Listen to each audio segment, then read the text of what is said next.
Good morning. Welcome again to Morning Devotions, and thank you again so much for our time together. I'm going to take you back to Psalms chapter 35 today, and as you're turning there, I want you to remember with me a movie that we all watched and books that we've all read called The Lion, the Witch, and the Wardrobe.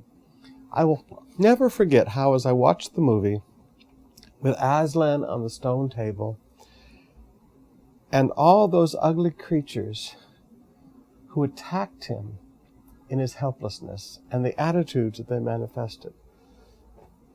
And I remember thinking at the time, how often you see great men stumble, how often you see great men in a moment of weakness,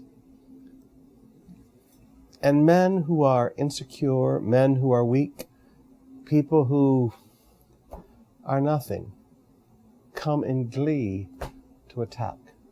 Well, that's the story that we find here today. Beginning with verse 11. Ruthless witnesses come forward. They question me on things I know nothing about.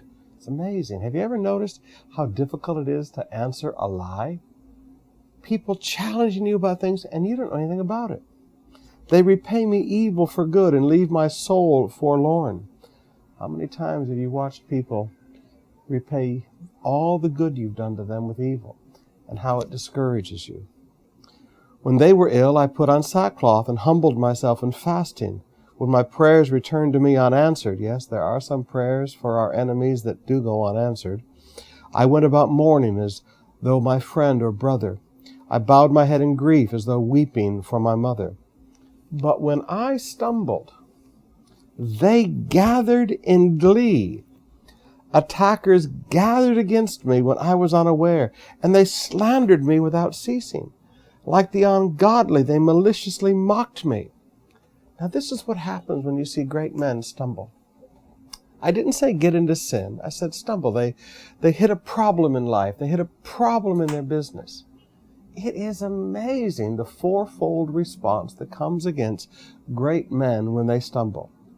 Their enemies gather in glee. They are so happy to see this person have a problem. They're happy about your suffering. They gather against me and attack. They slander without ceasing.